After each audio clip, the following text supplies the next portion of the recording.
What's in Purple Mash? In Purple Mash there are 4 main buttons: Early Years, Tools, Games and Reading.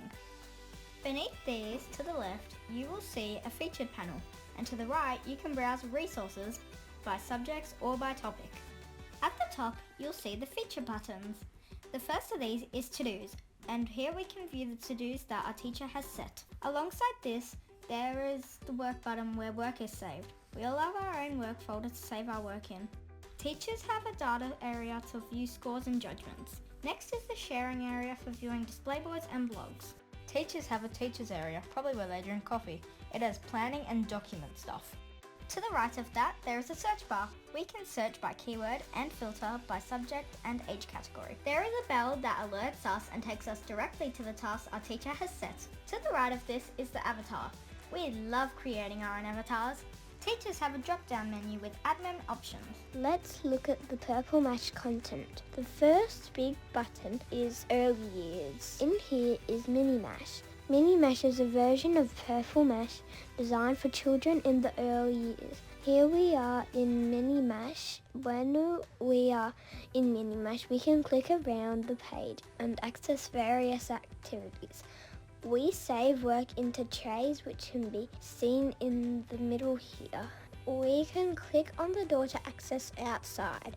To return to Purple Mash, we click on the Mini Mash logo and select Go to Purple Mash. We don't see the teacher options. Next we have the tools. The Purple Mash tools are great for us to develop our ICT skills and apply them across the curriculum. The tools are organised into categories: coding, communicating and sharing, English, maths and data handling, art and design, quiz and game creation, knowledge and understanding of the world, and music and sounds. There is much we can do in the tools section, including concept maps with ToConnect.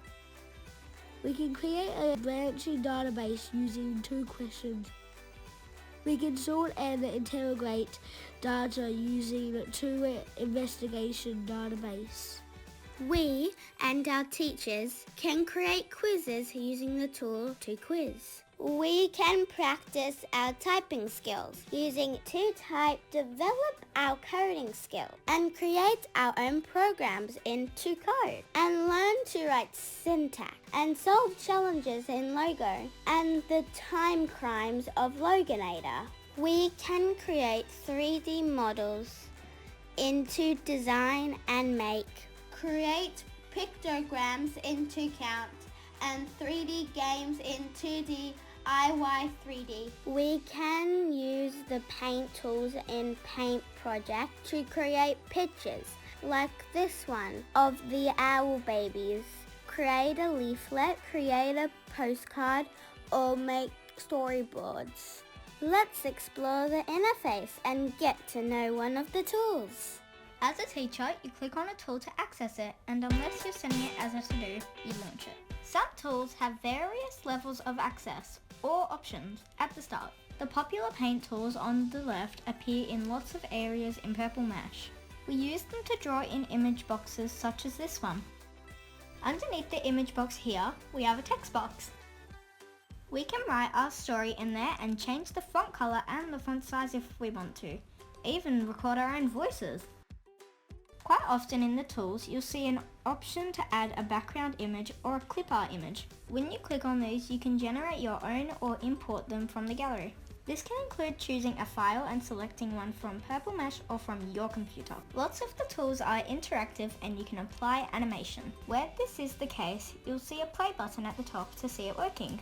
In lots of cases, you can also add sounds by clicking on a microphone. You can add a sound from the gallery, or you can record your own. It is very straightforward to record a sound and add it into your work. In lots of the tools, you'll be working with multiple pages, frames, or screens. You should find the interface very intuitive, but if you need support, to the top right there is a video button to talk you through how to use the tool. Save the work by going to the menu and clicking on Save. Every user has their own My Work folder. We simply enter a file name to save the work to our folder and click on Save. When we finish the piece of work, to the top right you will see a big red exit button. Click on the exit button to return to the menu. You can find work you saved by clicking on Work at the top. You'll see your work folder on the left and the most recent file you saved on the right. Beneath the 4 main buttons, you can browse subjects. Behind the subject buttons, you will see many subject-specific resources. Inside, you can see the science tools and the topics. I've selected the human body. At the top, you can see some writing projects. When we access these, we see information has been added for us to read through or listen to. The clip art gallery has been narrowed down to images related to the subject, and there's a huge gallery of images here that we can choose for our work.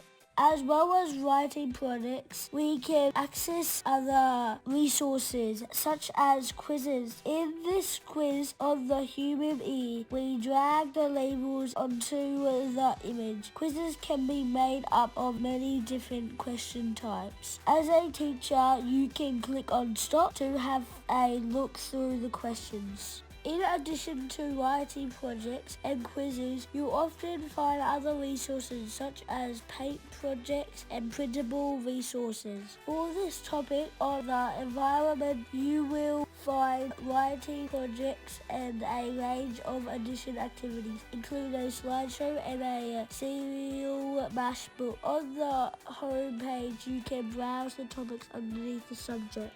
The third main button is Games. Behind Games, you've got maths games, grammar games, logo, and some simple city activities for the early years. We enjoy the games, especially Multiplication Monster, for practicing timetables, To Race for practicing lots of different math skills and racing against each other or the computer. And our teachers can see our scores in the data dashboard.